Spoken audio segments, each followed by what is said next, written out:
Now, I do want to talk about that. The announcements today is that we still are set for August 28th at 4:30 p.m. with Chalk Talk. It's a native Chalk Talk, CHOCTALK, broadcast on the 26th of August, 4:30 in the afternoon, 4:30 p.m. Also, that we're going to have a test on Friday. I'm going to give a little questionnaire to the group here. This is for the camping group that is going camping with us, but other people are welcome to answer the questions and see if they get all their questions right. All these questions do come from the previous segments that we've been doing every night at 9:30. Because a lot of people were asking questions, but we had already covered that answer. So go back and check out some of the older broadcasts to get that information if you need it. Another thing is that, of course, I do have the Oklahoma Bigfoot Predator Watch, in parentheses, antlers and surrounding areas, on Facebook. I also have Choctaw Missing and Murdered Womb Man, WOMB, Womb. So that's Choctaw Missing, Murdered Woman and Son Center and Database. That's on Facebook also. The other thing I want to talk about is the museum that is going to open up in Tallahena, Oklahoma in September. I am a Bigfoot expert. I am for the Choctaw Nation, of my people, and of many people around the world. I do expertise as far as answer the questions, but you have to understand my intelligence level is higher than most. So, like when I'm talking about the maps and things like that, it is a higher education, but I am willing to teach anyone who wants to learn. Now, the Bigfoot is a formed, chaotic expression of the attack, mixed with the predator spider DNA. The spider DNA is the predator DNA that is in a Bigfoot. It's in a dogman. It's in any predator that is here in Earth. Every predator has the DNA of the spider predator, of the original predator, the very first. Now, the giant cosmic spiders that invaded Earth millions of years ago began eating everything and everyone. The animals ran to the seas for help from the people that were here at that time, only to find that all were being hunted and are still being hunted to this day for the blood and the meat. Now, this is the same thing as the Bigfoot, because there's the same thing. The Bigfoot comes from the spider, and we'll get to that. Now, the same as the Bigfoot does. Through blood, semen, and a woman's breast milk can DNA be transferred and passed. And this is what the Bigfoot uses to become or produce a better predator. There are creatures in the forest lines that look more human. They have less hair than a Bigfoot, but cannot become as man. They cannot be us. They can only imitate, look like us to get close to us. But the Bigfoot is a mixture of all 7 cosmic animals, plus man, plus predator DNA. But this also includes the offspring of the Bigfoot, including a dog man, a moth man, a lizard man. Now, for a spider creature that's in the forest and the mountain areas, and there are some 5 foot and there are some bigger spiders than 5 foot tall. Stick man, tall man, siren head, the floating heads are giant spiders that hunt people. Large orbs, lights in the sky, alien creature look at things that look like they're stuck in the air or high in the sky. Now, when you see these pictures, and you will see them on the internet, it looks like a blot or something that's unrecognizable, but it's on, or a blemish that's on the sky or in the sky. That is a spider. That is a cosmic spider that is on the outside of what is called the filament. Whenever they take off, they use propulsion because space is water. I know people are going to say it's a vacuum and it's air, but it's not. It's water because we are turned upside down. And when a spider takes off, it uses propulsion to shoot off, and it's very fast. Now, any Bigfoot in any forest will have the attributes of the 7 animals. And that's the ram, or the serpent, the ram, bird, fish, bull, goose, dog, and our DNA plus the predator's DNA.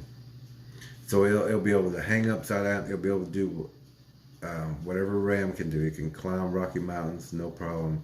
It can hang upside down like a spider. It can basically fly with it lightens its weight by filling the empty hairs, which also helps it float on a Bigfoot because they don't have a medulla. It can crawl on the ground, go on all fours, walk on 2 legs. Now it's called a mixture of everything. It's a combination of everything, but it's not a completion of any one of them. It's just becoming a better predator. Now, it is able to produce a light or an orb. Spiders are the same exact way, and their translucency is hidden behind that orb. This is why Indian children are told not to follow orbs and not to chase sounds in the darkness. These are either a big spider that's waiting, or it's a Bigfoot or a creature similar. Now, the colors are the same as the color of the eye shot. It goes from less vicious to vicious. The less vicious, more of the decoys will be white colored, blue colored, a light kind of yellow, sparkly color, and then you go into the pink color, then the red color, and the orange color. And remember, orange is the most vicious. Red is the second most vicious. So if you see pink eyes, red eyes, or orange eyes, it's time to move. That creature is not there to play with you. It is there to eat. And there is not one of these Bigfoot creatures who would not take the opportunity to eat anybody. They eat meat and drink blood. It's what they do. It's what they love. A Bigfoot predator will use the sun as the spider does. You have to realize they're the same. The Bigfoot is an offspring or a child of a spider. You have to realize that these are giant spiders the size of planets. When a spider eats something, it transfers that DNA that it gets from the blood into its offspring. So when all this attack happened millions of years ago, and all the animals were being eaten, all the people were being eaten, the spider was mixing this DNA and laying eggs. And if you look in Egyptian history, you're going to find an alligator-faced head, a falcon head, people with wings, bull head, minotaurs, centaurs. You're going to find all these combinations, and these combinations are real, and they used to be abundant. The spider, just like a Bigfoot, a spider will put its web facing the darkness with the sun at its back. This is the same way a Bigfoot will trap people. It will be in the sun. It will be in the glare. So while you think you're going towards the sun over the hill, there's a Bigfoot waiting right there, waiting for you to come up that hill. And then it comes down. Predators pounce. Land, animal, predators pounce. So it will pounce. It will rush and pounce. As the spider web is facing away from the sun to capture all insects, that naturally will do as a human will do. Everyone will go towards the light, will go towards the morning sun, due to the sun or the light. So there, So where light is, it's a trap. This coincides with people seeing lights in the trees, lights in the sky, lights in the forest. People tend to go and try to find out what that light is.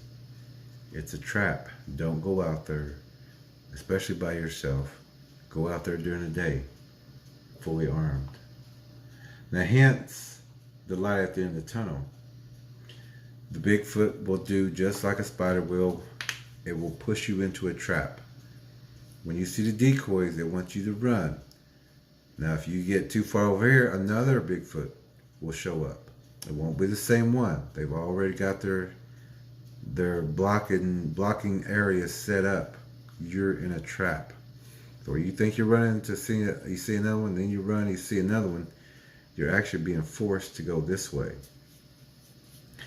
And the smaller Bigfoots that you will still have fear of will be pushing you into bigger Bigfoots or bigger creatures and predators, just like a spider will do. Baby spiders will push prey into the bigger spider. Everyone gets a share. Everyone gets to eat off of any kill. Just like a Bigfoot will always get in front of a person who is hiking or on a trail to be the decoy, to cause the fear and for the person to begin to run. There will be multiple Bigfoots hunting you. This is why a person will see them everywhere. And yes, they are fast, so fast that they are called blurs and shadows. Now, the Bigfoot is also called shadow people, a blur, monster, creatures, predator. It can be translucent and also looks like a lion dog, or a lion dog with a beak, a hairy ball, and it can look like a bush or a shaggy bush. They make traps such as sensors, trapdoors, or corrals in the forest to guide prey into traps. They will also put sensors near their dens to be alerted when prey is near or danger to them is in the area. And that part right there is talking about, you'll see like two trees that may be up like this, but another tree will be laid in between. Or you'll find sticks stuck in the ground and one stick across. Now this is making a corral. This corral is to push you into the trap. Or animals, when animals run into that brush, they're going to turn and keep going. They don't know that they're running right into a trap right where other Bigfoots are waiting to harvest. A place designed for capture will not look like a trap. The trees will not be disturbed, but the other side, not facing the camp or trap area, will have clues you need to know you're in a trap area or not. And that's what we talked about yesterday. Go out when you find a good camp area and you think it's safe and everything. The front-facing trees and the brush will not be disturbed. It's going to look like it's an undisturbed area, and that is a trap. You have to be aware of these things. They say if it looks too good, it probably is. Go out 30 yards, take a picture, go out 30 yards, go out 30 yards, go out 30 yards, take pictures. Look at those pictures. See if there's any disturbances behind them. See if there's any places that are matted down. See if there's any trails or broken trails that are going through there. Because 9 times out of 10, it's an observed trap, and with sensors around it. Now also when these Bigfoots communicate with you and they get into your mind, which we did teach a couple of segments back on how to protect yourself and what to do in that situation, and I do recommend people go back and check that out. Traps and dreams will be with an object similar to the trap in the physical, used to catch your attention or to not pay attention to the trap that's set for you or designed especially for you. Dream traps, as a Bigfoot, will also use dreams. When they connect to you, they can invade any time. They like because you accepted the connection. You can sever that connection. And we talked about how to do that in one of the previous segments. But a dream trap consists of items. electrical sparks or orbs, or that voice that will talk to you, but you'll never see that face. In dreams, also will have a desire or will use familiarity. An expensive house, expensive things, sexual with men or women that you desire, or to draw further into a trap by leading you with your desire to be fed upon. Your energy is fed upon in dreams or spiritual travel. When your energy is fed upon, you will feel sluggish, weighed down, can't run, or stuck in the ground. And 9 times out of 10, if it's not 10 times out of 10, everyone has felt that way. I also felt that way before until I learned what dreams are and how to use my intent to be released from all those things. And to not dream. I don't dream unless I have to dream. Now, a physical predator will also feed upon a person, especially when sleeping or alone. This is why Bigfoots are called shadow people and will be in your house already.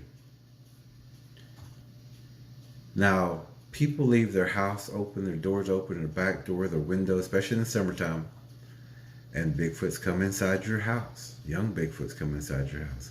Predators come inside your house. Spiders come inside your house. Now, these creatures feed upon you, especially when you're sleeping. If they can connect to you, they can paralyze you. They can cause fear in you, and that releases energy. And they feed upon that energy. Many people can tell you how they felt paralyzed in their dreams or sleeping and trying to wake up. And you have to use your intent to break that paralyzation. When with other people and you see or hear anyone calling a Bigfoot, go home or get out of there because they just rang the dinner bell. Then they act as if they did nothing wrong, or that nothing is wrong. When all the time people don't hear anything, it's the time when the Bigfoots are surrounding your camp, watching and waiting for an opportunity to take one. When somebody's doing that, if you're out on an expedition and you see somebody doing that, get away from them because they don't know what they're doing. They're calling Bigfoots in. You may be 4, you may be 5, you may be 10.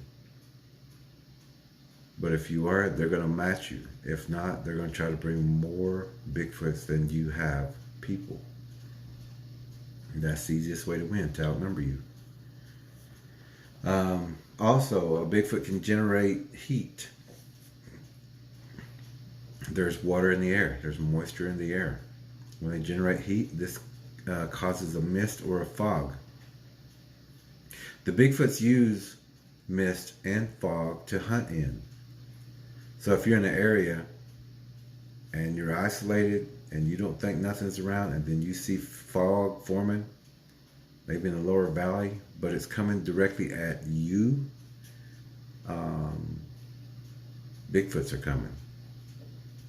Don't think fog is normal. Fog is not normal. Clouds are not normal. I know everyone has been taught that, but it's not normality. It's been generated. Now, also, when you're out there with these people and they're wood knocking and things like that, and the best thing to do is get away from them because they just, pinpointed your location and gave, your safety away.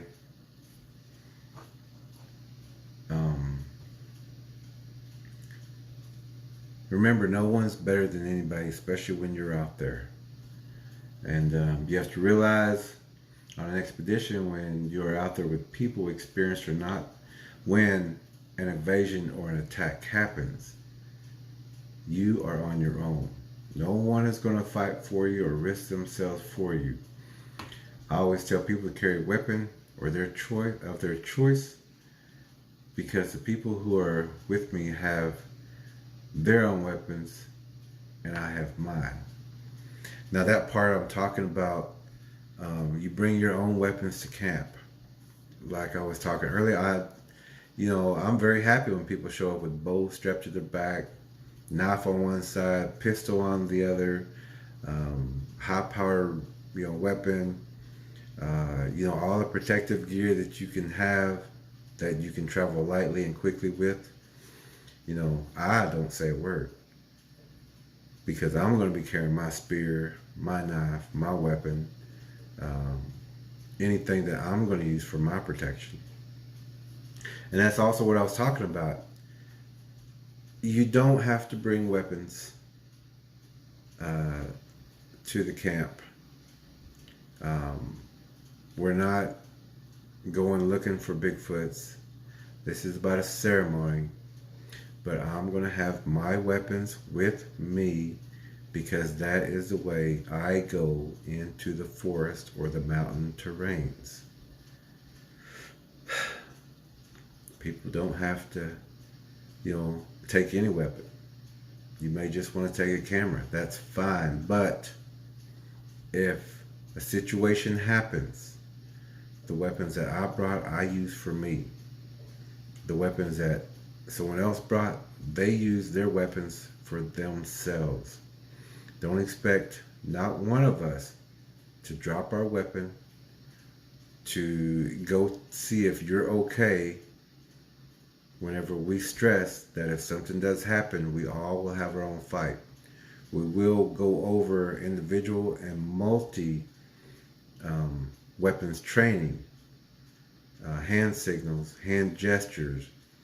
We're going to know everything before we go. But still, if you don't have a weapon, don't expect someone to coddle you. Because when situations happen, if you've ever been in war, you're not trying to go and protect somebody else. You're looking for your own protection, your own cover, and you're looking for the enemy. So always remember that. Like I said, you don't have to bring weapons to camp.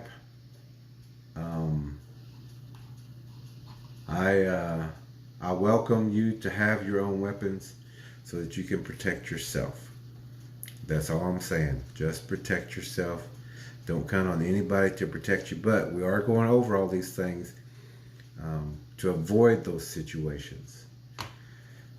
Now, the warriors, whenever we come up on situations like that or traps, we'll go around those traps. We don't try to make noise, a disturbance. We don't try to give our presence or locations away. We're very stealthy when we go into the mountains.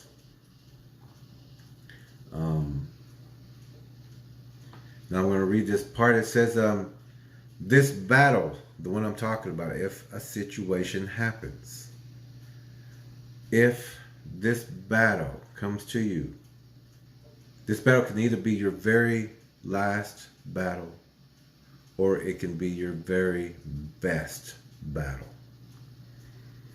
The decision is yours only.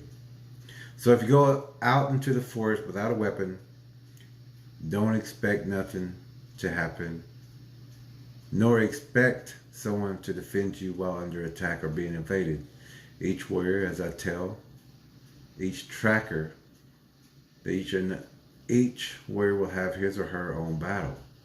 And that warriors always prepare and are always ready for the encounter and the battle.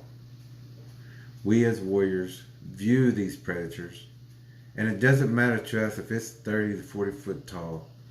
It looks like the demon itself. We never show fear. Fear is taught, and we untrain ourselves of that fear. So, this could be the biggest predator you've ever seen, the most massive, the most gruesome, the most fearsome, the most evilest, meanest looking Bigfoot or dogman or predator that's out there. But you don't show it. You don't ever show fear in these situations. You keep your straight face and you prepare for battle. You've been trained for this. This is the short version. I did talk a little bit more on the live stream, but it kept glitching and cutting out. So what I'm going to do is I'm going to use this video, and I tried to shorten it up. I did shorten it up about 10 minutes. But I do want to let everyone know that 9:30 each night we're going to be going over this.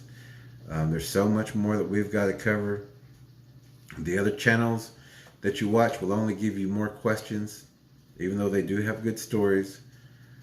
They don't have any answers. All they're going to do is guess, give you a suggestion or an opinion. If you're ever in any situation, you don't want to be around someone who's going to guess, give an opinion or a suggestion. You want to be around the people who know what's going on, who are going to give you the facts and help you to protect yourself. These are predators. They do eat people, children. They will steal people. And you don't want to be the one that they learn how to scream for help. You don't want to be that one who these predators are going to learn how to make a call or a cry or a scream. You don't want to be that person. And we don't want you to be that person. So we're giving these segments to help you so that you understand Bigfoots are not playful. They're not nice. They're only there to eat, consume. And 9 times out of 10, it's going to be you. If you try to get close to it, shake its hand, you have to realize that's just a mask. It's nothing but a predator. It wears a mask to get closer to you. The reason the sky is blue is that we are upside down and facing the wrong way. We're not on a planet. We are on a living cosmic being called Earth. Now, when Earth was attacked millions of years ago, there was a spider creature called the Black and the Red, which still sits there today. It's right by the North Star, both sides of the North Star. You can find the appendage on the left side, facing north.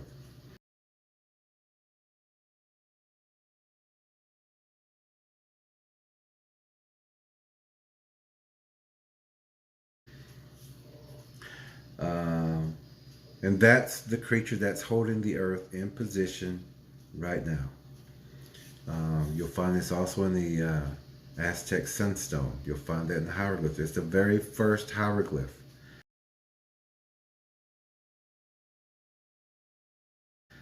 Next to the sun god, the Aztec sun god, or the second sun.